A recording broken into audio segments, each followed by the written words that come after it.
Welcome to the 24th annual Miami Jewish Film Festival, one of the world's largest and oldest cultural arts events. We want to thank you all for our members, sponsors, community partners, volunteers, and all of you film lovers, and especially our presenting sponsors, the Center for the Advancement of Jewish Education, or CAGE, and the Greater Miami Jewish Federation for their continued support throughout all these years. My name is Dr. Jenny Frummer, and I'm the director of the Now for Holocaust Survivors Initiative at Morse Life in West Palm Beach, Florida. As a mental health counselor professional, I've also worked really closely with Holocaust survivors and their families for almost 3 decades.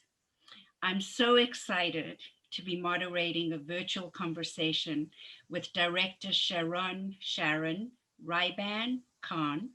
Please correct me if I mispronounced your name. Ryba.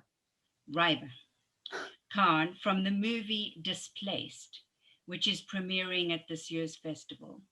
Thank you so much for joining us. Sharon, I was really taken by your movie, and I want to just really start out by asking you to tell us about yourself, where you're from, where you've lived, where you are now, how you got into filmmaking, acting, directing, writing, all of those things about yourself. Okay. Well, I'm right now in a recording studio in Berlin, as a matter of fact, which is where I live. I'm French Israeli. I was born in Munich. I then moved at the age of 14 to Jerusalem. At the age of 18, I moved to Paris. And at the age of 20, I moved to New York. And at the age of 24, 25, I moved to Berlin, where I have been since then. I actually started acting with acting at the age of 18, as soon as I finished my A levels in Paris. And at that point, I was not quite sure whether I wanted to be a politician and save the world, because at that point, I thought that it would be a great way to save the world to be a politician. Not sure that I believe that now, but anyway. So or to be an actress, because it was clear that I wanted to tell stories. And being quite young, I was not quite sure what was the best way to go about that.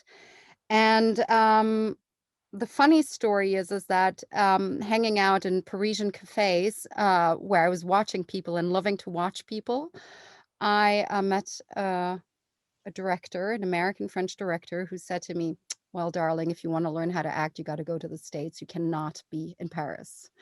So this is what I did. And I moved to New York. I got accepted, and I studied acting at the New Actors Workshop with Mike Nichols and George Morrison. And as soon as I was there, actually within a year, I knew I wanted to direct, but I didn't have the, well, living in New York and being sort of the actress, waiting on tables and doing that life, I sort of was like, oh God, this is not the right thing to do. So then I decided to actually study producing at the New York Film Academy. And from then I actually learned quite a lot, and it was a very good move. And then my visa was up and I moved to Berlin and I started working in films. And then it actually took me,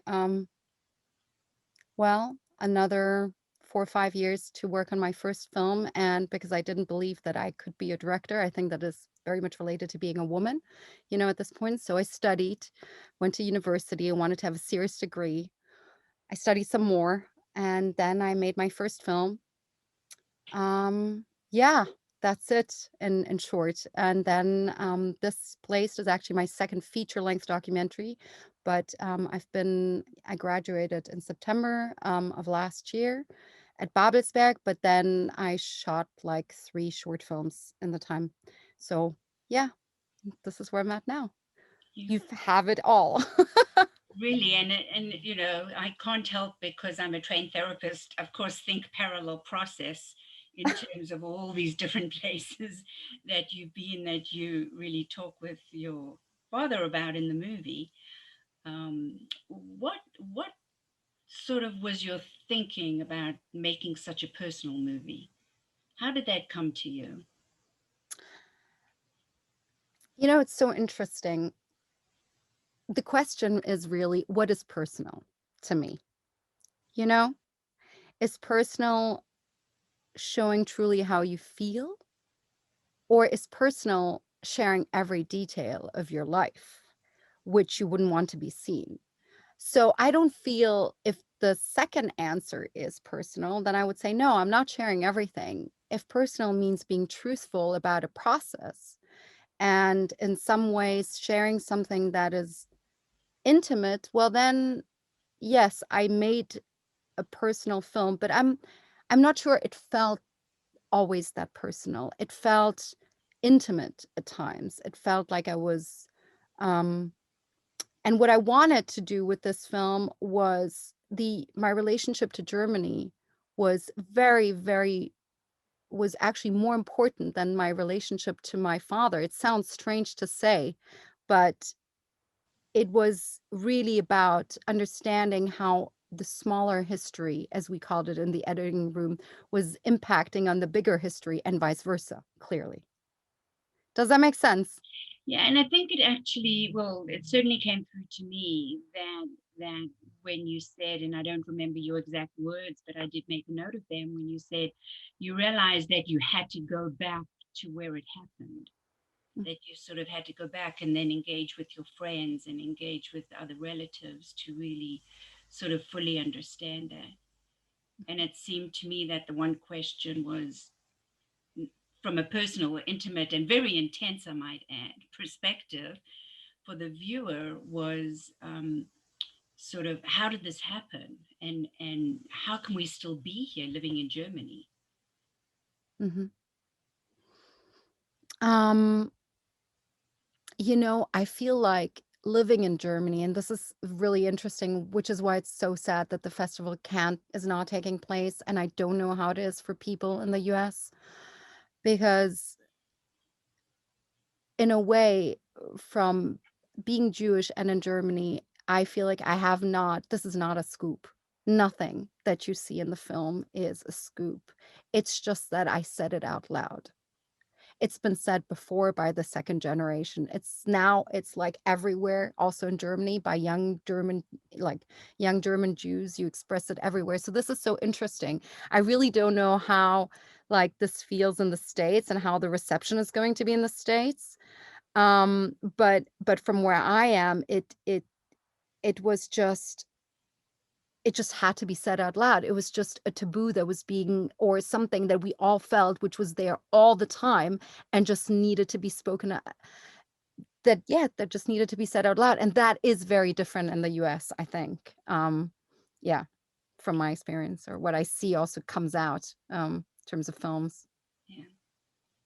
What were some of the challenges that you confronted making the film?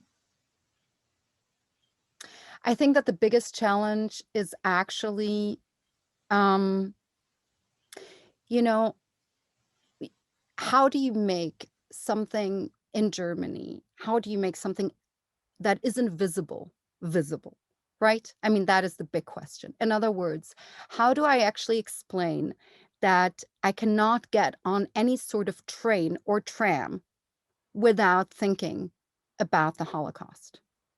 I don't. How do I explain that there is sort of somewhere in my feeling, right? There's always something that I think about that is related, being here, that is related to the Holocaust. And how can I, and does that even make sense to anyone besides me? So this was, in terms of filmmaking, actually the greatest challenge, finding a visual world that would translate that feeling and still express it in such a way so that others would understand. I think that as a filmmaker, you always worry, am I being understood? Is what I'm trying to communicate with visual and audio being understood and translated? And mm, this was for me, like, how was I supposed to, looking at this country, or even when we were in Poland, you think, and you think it's just one giant cemetery. Like, it's just, so how do you explain that? How do you explain that when you see people walking around everywhere, forgetting about history. And is it just you? Am I strange for feeling the way I do? So this was really for me the biggest challenge. It was really what I set out to do, and I spent a lot of time thinking about visuals and wanting to translate that. The rest of it was, sure, it was challenging, daring to ask certain questions, or, confronting myself emotionally at sometimes, mm, be it with my friends or with my fathers. There were moments where it was difficult, but honestly, that was okay. And then I would say the other most challenging aspect of making that film was the editing room, because, you know, cutting out moments of people's history where they share, about their stories is horrible. It's absolutely horrible, because this is not just film. It's like you're actually cutting out a piece of testimony, and you're like, how can I do this? Like, am I like, and then this is where you remember, and you have to focus and be like, okay, or this is what I kept on saying to myself in the editing room, is like, this, I'm making the best. If I make the best possible film, and I don't add every detail, but everything is being felt, I will be more successful at translating the overall feeling than if I have every detail in. That is important. And this is what I kept saying to myself to be reassuring, honestly. Yeah, I can only imagine what those challenges might have been like. And I think you succeeded, Sharon. I Thank you. really do. I've been to Poland. I've been to the camps. I grew up around Holocaust survivors. And your comment about feeling like you are just standing on one big cemetery is so poignant, but it's a feeling that is very difficult to express. And I think you did capture it in this film. I really did. And you mentioned images. I was going to ask about that a little later, but since you already brought that up, wow, I was so struck by the images you chose, and I'll just mention a few of them and then ask you more about them. You know, as the film progressed, and at one point, the coffee making, the sort of spending time in the kitchen, and then the stills of being um, leaving the cemetery, walking down those stairs, and there's this man sort of leaning, slouching in the doorway opposite the house, and then another elderly gentleman on a bench, sort of just talking on the phone like nothing. And the hustle and bustle. And then the one image that will stay with me, I think, forever is the domed yellow ceiling in the station, where you see these images and they sort of were like the ghosts to me, Wow. You're right? giving, like, I'm having goosebumps right now. You I just have. understood okay. Wow. This is very, And then what really spoke to me was all of a sudden the sea is there, and it follows sort of a section of your movie where it's like, okay, we can sort of try and wash this away, like renew and refresh. I was just deeply touched by the intensity and the imagery, as well as the stories. I mean, the stories, yes, but the imagery and the body language that you captured, your own. And I want to know how you sort of did that, about the actual filming aspects of it, but you're capturing your own body language and the intensity, and then those of your friends and your family.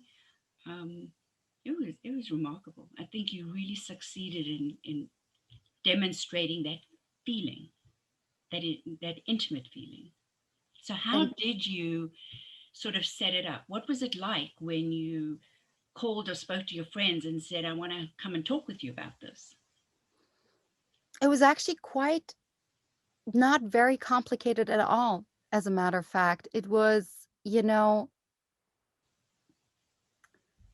known me, and they've known me to be someone who is outspoken and opinionated. And, I mean, I'm not someone else in real life. This is still me. So as much as I try to be mindful and careful of how people feel, I also try to say what I feel and think out loud.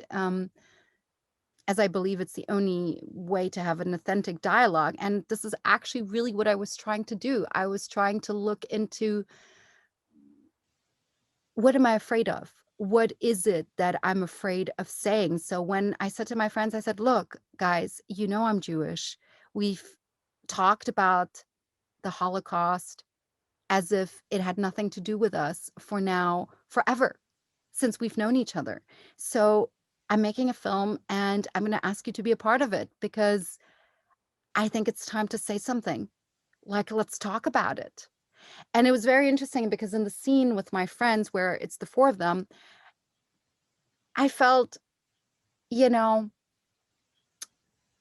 I felt sorry that I was going to do it, actually. I felt sorry that I would have to speak out loud and that I was afraid for them. And I also, wanted to protect them in some ways, and at the same time, this is not my job to protect them. And this is so typical. Like, this is such a typical way. I mean, I know this now but back then it was, I wasn't aware of it. I was just always protecting them. And this was probably also one of the most painful realizations making the film. And that actually already happened in the treatment when I was writing it, is that essentially, you know, you I spent a lot of time defending Germans because I was living in that society. And this is like the typical, this is what, what the psychologist says, the identification with the aggressor. You spend so much time, you don't even know anymore what is and what is and what isn't right, because you're living with these people. And it is a much more complex, um, well, it's something very complex to balance. And at the same time, if you're hoping to heal something, then there is just no way out but through, right? So in a way, I think that all I did was trying to be honest, truthful, tell them the truth. And also, when the film was finished and I knew what I had, I said to them, look, the scene isn't easy. And you're not coming across that great, to be honest. Um, and I'm sorry about that. And I thank you for the trust, because it is, you give a person trust, you trust someone when you let them film you. And I want to acknowledge that it takes a lot of courage. And if it wasn't for our friendship, they wouldn't have done it, and it takes and I'm not, there are plenty of other filmmakers that, will feel fine about, ridiculing others, but I definitely see myself as an ethical filmmaker, and I definitely want to, yeah, I don't want to show protagonists unless I can, have a process with them or respect them. Like, there's no way that I would be okay with that. So it's a very fine balance, between giving the other one the responsibility for what they say, and you doing your job. Yeah. I think it was just really powerful, is what it was for me. And when you said, again, not your words, but you imply that fear was more important than relationship. And there you were, in my opinion, sort of facing that fear, and even at the cost of these relationships, because it Mhm, was that important to you. mhm. That's exactly it. I was afraid. I was definitely afraid that I would not have these friends anymore after the film. It was, yeah. And yet I thought it was important enough to say out loud. Definitely. And I wonder, um, and if I can sort of be as so bold as to just step out of this for 1 second within the context of the movie, your movie, is that these kinds of conversations, not necessarily only with perpetrators or families, of perpetrators, but the recognition that as second and third generation, we've sort of inherited some of this trauma exposure. Then what might you say to families who have struggled or are struggling with these kinds of very complex issues, relationships, to have the courage to sort of put it out there and say, I need to know, I want to know? How would you? You're talking both on survivor's side or yeah, on survivor's side. Yes. I think that, look, I mean, I'm not a psychologist and I can just speak from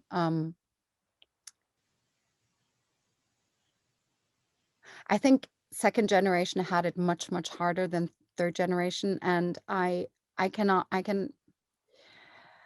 mean, I see and I don't see, and I see the compromises that second generations had to do, and where they had way less freedom than we had. As we have different difficulties, I believe, in third generation, by the way, than second generation. But I think that it's what I find really sad, and this is something that I can only say to encourage. I think it's better to try to heal while people are alive than when they're not. And sometimes it doesn't work the other way. And also just having a lot of understanding for yourself that sometimes it just doesn't. This is bigger. This is bigger than you and me. This is bigger. This is collective trauma. And collective trauma leaves an imprint on small families, on the microcosm of families, but also on the bigger. And it creates our narratives also as Jewish people. And for me, this is it goes as far as really thinking about what it means to be Jewish, and Jewish in the future and Jewish now. It's such a and I really just believe that to be understanding towards yourself and doing the best you can, and at the same time, I mean, correct me if I'm wrong, but I think that we owe it to ourselves, to our families, to our children and the next generations to be happy. I at least want that. I really want that. I do not want to pass. I just don't see any way out otherwise. Like, if we don't heal, then what is the answer? I mean, this is a nearly philosophical question. And yeah, the one of the scenes that didn't make it into the film is a scene with the wife of the rabbi, one of the rabbis in Munich, and she says, she's American, and she says, you know, there was so much oi in in the past, let's bring some joy back to Judaism. And I love that At the J because to boy. yeah, exactly. So yeah, I think that that's really important. Yeah. Well, again, I really came away with, even though those words were never spoken in the film, that because I read so much of your courage in the film and the risks that you were taking, Thank that that message was there, that this is the time to do it, that you say to your father, I never even knew that my grandfather had passed away. You never told me. And that juxtaposition almost between taking the risk with those who are living, even if you're going to be sort of somewhat rejected. And so I do see this played over and over in families that I work with. And I think you just really captured it so incredibly beautifully. But I'm thank you. not done yet. I still have some questions. Okay. um, So we sort of touched on why you think that this story was so important to tell. And did you sort of wake up one morning and say, I just need to tell the story? How did that happen? Hmm. So because was I grew up with my mom, and I spend so much time, and I'm so close to my mom's family. And I was so well estranged with my father's family. I actually did wake up one morning and I thought, how are you going to know who you are if you don't know the other side of your family? Like, no matter how painful it is, That's it doesn't heavy. matter. It's like, how could you know who you are deeply? And it's so funny because it starts with something silly like there are just certain traits you have, whether you want it or not, that belong genetically to the other side of the family, you know? So you cannot run from it, right? You cannot run. Even if you want to, you cannot. And that realization was like, okay. I have to do something about that. And at first, it was very complicated because I had actually chosen to not speak to my father for 7 years, something that doesn't come across, surely because I was in pain, but nonetheless, it was me who had made that decision. Um, and so at first, the film that I thought of making was like, how cool would it be to tell the story of, because I also, in that same moment, I realized that I was in Germany because of my father's family, because the other side of my family is French. So this is totally a different story. This very specific Munich Jewish community is a very, very small and specific story that looks different in any other part of the world. There's even a difference between, Berlin and Munich, for instance, right? A major difference. Because Munich was the American zone, and because was the easiest place also to go to Palestine from, because the Brits, of course, didn't want to have the Jews go to Palestine because of the colonial conflict. So this was a very interesting. I mean, those are all historical facts that, of course, didn't make it into the film because, again, the choice was about experience versus like overloading details.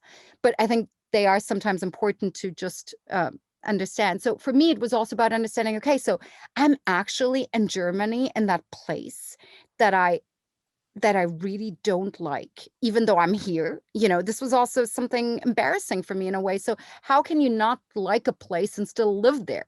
I mean, this is a right, if people criticize you for it, then you should look at yourself. And then basically with all these little bits and pieces of informations, I started thinking about making a film that was going to create the idea of a character around my father without ever thinking that I would actually talk to my father. I did write him an email. He never responded, which there's a reason for it. But ultimately, what ended up happening is that my film got financed with that idea in mind. And on May 4th, which is now what, 2000, I don't remember, is it 2008? Yes, 2018. Got funded by the TV channel, and my birthday is on May 7th. And on May 7th, my father called me after 7 years. And so that was crazy. That was literally, and then everything changed yet again right before it, because then I actually had to, I was like, okay, I pretty much, as you see in the film, I also ask him if he wants to be part of the film. So yeah, so this was actually pre-shoot, this was like the magic of documentary filmmaking at its best. Amazing, just amazing. I wonder if you could talk a little bit about the sort of genealogy aspect of it, that you found someone to do that. What was that experience like? And again, what sort of triggered that, oh, I've got to do this? This was luck. Again, this was the beauty of documentary filmmaking. Again, I didn't even think that was possible. And then, funnily enough, I was doing a research in Munich, and I met a fellow filmmaker friend whom I actually met at the Bucharest Jewish Film Festival, and I hadn't seen quite a while. And she also just has finished another film about a survivor and about a group of survivors in Munich. So this was it was quite coincidental. So we met and we had dinner at after being at an event at the NS-Dokumentationszentrum, so the Center for Holocaust in Munich. We had just watched films there. And we met for dinner at a Polish restaurant, literally. And she told me, it was quite crazy. And then she told me, hey, Sharon, by the way, you should meet Fred. And he does that. And, yeah. And so she just gave me the number, and then I called him, and he said, yeah, of course I'll do it. And when he actually did that, and now we were already filming, we'd already began filming, that's when I said, okay, I have your address. When he said, I have the addresses of your grandparents' house in Benjin, I was like, okay, we need to go. And then that's when my wonderful producer, I called them up and I said, hey, can you make this happen? Can we add that on? So this is where another journey started from Munich, driving to Poland. Totally unexpected, not planned. Um, yeah, and we spent ultimately 3 days there. That's it. Like, one day in Benjin, one day in Jeloschitz and Władysław, and we went back, and then we were already on our back on our way back to Berlin, because ultimately this was the we just had one more shooting block, which was Tel Aviv, which we always knew we would shoot first Tel Aviv, as we call it, Tel Aviv 1 and Tel Aviv 2. Um, and yeah, and so this is how it happened. So again, the magic of documentary filmmaking at its best. Yeah. And I love those images of sort of the road. So you saw the road, then you saw all these forest trees sort of whizzing by. I mean, I really felt like I was sort of there with you all the way, I'm which so glad you mentioned that, because that was that I we made a detour. I was like, we actually looked for a way, because I said, I'm not leaving Poland without a forest. This is part of the traumatic mindscape, forests. I mean, there had to be something that this was key to me. Um, yeah, wow, I just feel so honored to be talking with you today. This is I'm honored to be talking with you. Thank you. Was there any aspect to this documentary that had a script at all?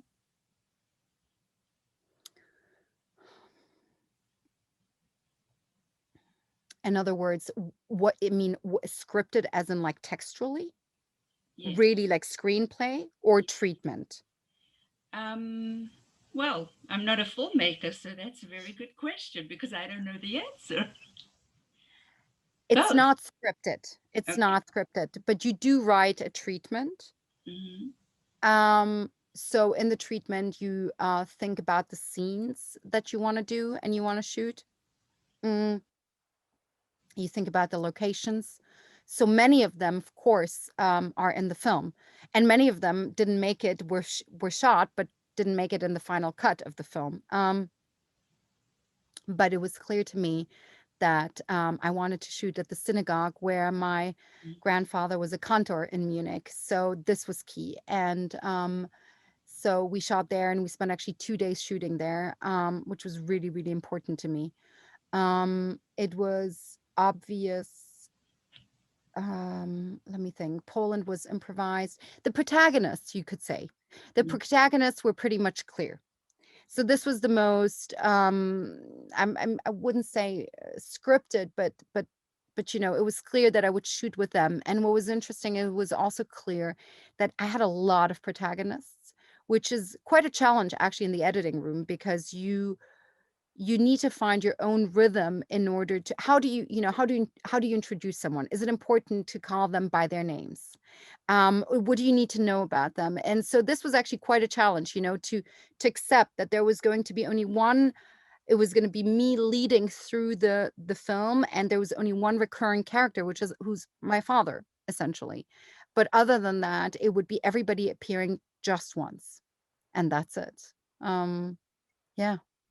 And yet it all fit together so remarkably well. And this is me talking not from a technical perspective because I don't know the technical side of it, but as a viewer, it was really remarkable. Thank So, you so much. so a question related to being the director. Mhm. If you are looking at whom you're going to interview, who and where and how and what, are those things that sort of what is the process by which that happens? Is it in writing? Is it a lot of dialogue? You mean when you first approach people, or you mean when you plan the shoot? When you plan the shoot? Oh, that is actually, I go up to people and I say, I really would like to film you, or the production coordinator does that. If I don't know the person, there's no personal relationship and there's no need for me to do that. Otherwise I do it, and I just, like, if I meet you and I say I want to make a film about you, I will tell you I would love to make a film about you. Your story inspires me. And then I explain to you why and how, and then people say yes or no. And then we plan the shoot, and the planning of the shoot in and of itself is quite straightforward. For instance, especially when you don't work with lights that are, we only worked with natural light. We didn't work with anything, we didn't bring any lamps. That was, I mean, we did have some, but we never used them. So, you make do. You really shoot like, what do you have available? What's the best shot? What's the best light you can get? And sometimes it doesn't look that great and you make the best of it. But I was very lucky because I have a very, very, very talented team. So, um, yeah. It's really great to learn all of this sort of filmmaking aspect of it. Which are the one or two favorite parts of this film for you?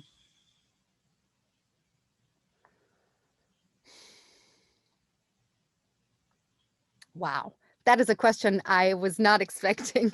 You That's can, lovely. Um,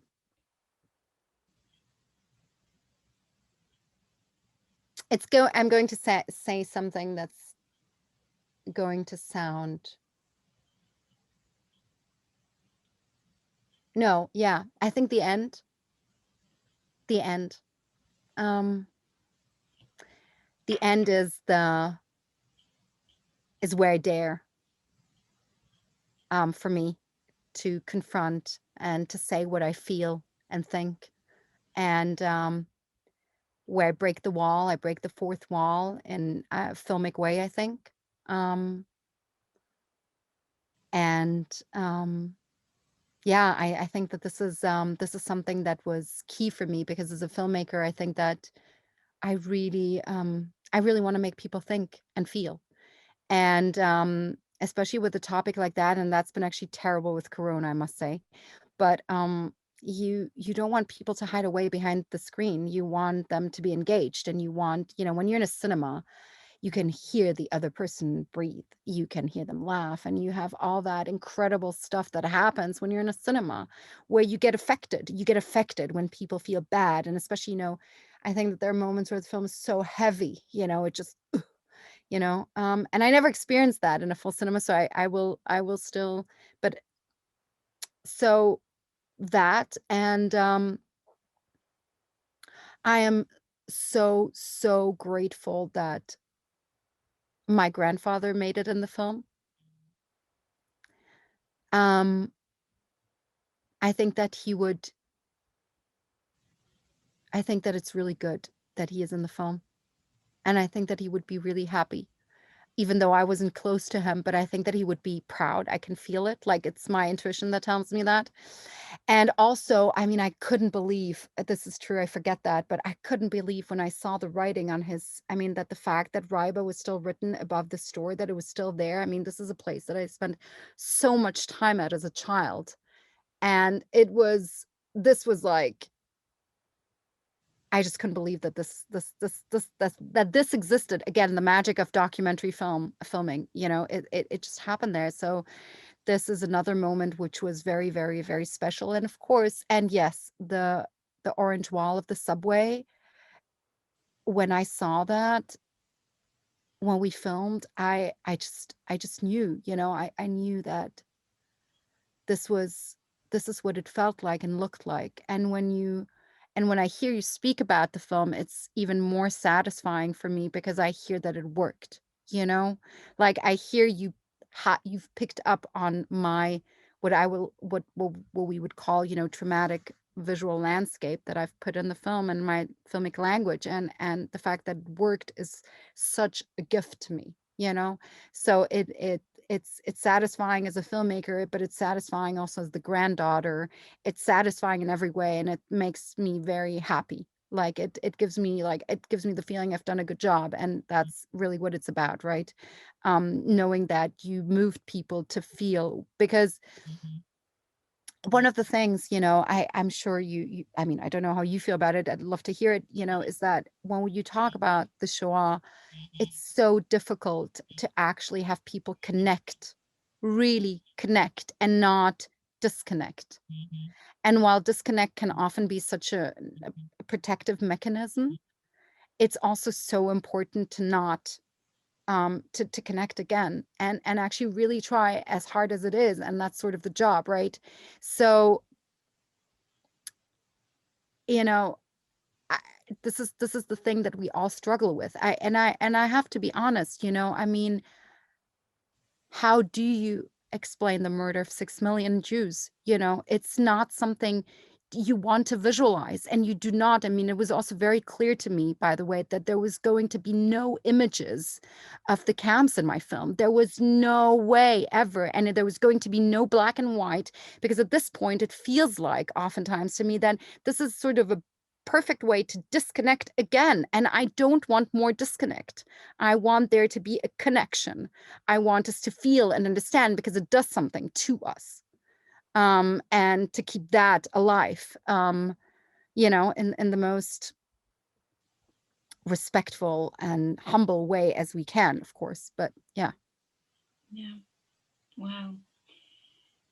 And actually, I'm remembering that the man that you spoke with at a table, I forget, he was with a woman. It could have been his wife. I'm not sure, because they spoke about how they had met. And he says it's just a book with black and white pictures in it. Yeah. This I is remember terrible. him saying that. Yeah. This is one of another favorite moment. I mean, he, for me, in a German context, was when I heard that, when we shot that, I was like, wow, he's actually found the words for it. I cannot believe it. It felt so, he finally spoke out loud something I had always felt. And then it was that. Yeah. Yeah, I, definitely. I just am in awe of the work that you've done in this show, in this movie. And you said that the end was one of your favorites. May I quote it from the Mhm, words that I wrote? mhm. Please. I've never had the courage to say, it hurts me that you don't see that your family may have been murdered, that your family may have murdered my family. It hurts me. It makes me angry. The pink elephant is in the room. You forget about it, but I can't, which was just astonishing, because if I circle back to what you said earlier in our exchange, is you said it was so important for you to actually say the words that you don't want people to hide behind, and the words that you've wanted to say and other people want to say, but you said it for us. So Thank you. thank you.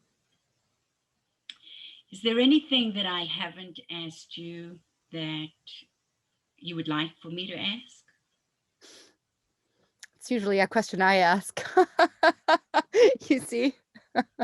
um, I don't know. No, I mean, I would love to hear people's comments and how they feel, and it's really helpful for me, to grow. And I'm really, really thankful for all your words and how you've understood the film. I'm just, yeah, I don't know. I'm Thank you. very Thank you grateful. so much. Thank you so much. And the last piece, of course, the way it ended was another wow for me. There were a few gasps. You mentioned the building with the name on it. That was a gasp. And then the end was a gasp. I so totally didn't expect to see a car rear view mirror with a camera staring back at you. I thought that was really a gasp moment for me. I think I clutched my chest. But what did that mean for you as sort of a visual? I was looking at it's a way of looking at the audience of the film and saying, and now it's your turn. And now I got the chills because it did sort of feel that way. It was like that moment of fight, flight, or freeze. It sort of felt almost threatening, but I think that given our conversation and having watched the movie, it goes back to that sense of obligation that we all have.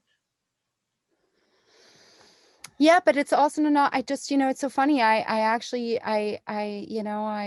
being in Germany, I don't think it's just our obligation. actually. I think it's the world's obligation to take responsibility for. I actually think it's a mistake. I think it's not just our obligation anymore. I really don't. I think that that when others are being made to suffer, it's the other roles to actually get up and become, and as they say, Sein Mensch, be a human, you know? So it's actually everyone else's job too to understand why a collective genocide leaves imprints on people, and how we should think about it twice and actually care, you know? I mean, as idealistic as it sounds, but I just really don't. I feel like it cannot just be the Jewish people's job, or the Ashkenazi, because, Sephardic people would not be concerned, most of them. I mean, not all of them, but so I think it's everyone's job to think about it. I really, this is really, really important to me. And I mean, in Germany, as a matter of fact, the film has been screened in a few festivals, and maybe this is interesting, but people feel either thankful for understanding something or very attacked by me here. Very much attacked. Because you're saying this is your responsibility and That's it right. is your obligation as much as it is ours within our micro families Exactly. to try and Exactly. heal and manage this Exactly. transgenerational kind of trauma. Exactly. Exactly. And interestingly enough, people from other minorities see the film and find that, or from the ones that I've spoken to, find that, wow, yeah, it speaks to me. I can so identify. Yeah. And so you suddenly start understanding, okay, this is interesting. So this is working on a deeper level. It's about recognition ultimately, Okay, do you see what has happened? Do you see how this has left? And no, I do not want to shut up about it anymore. I'm just done. So, I feel, maybe this is interesting. I feel very different now walking around in Germany than I did before making Displaced. I feel much more relieved. I feel like I've said it out loud, and you know, That's it's really not. Hmm? that's really transformational. It is. In that sense, it really is. It feels like a relief. It really does. So, But good for yeah. you. I mean, I just saw your body movement was like, yeah, I did it. No, well, yeah, I mean, it's just not. There's just not that much that shame. It's not a taboo Yeah. anymore for me. Yeah. Well, congratulations, because it's a remarkable film. And I am so honored that I was asked to facilitate a conversation with you about that.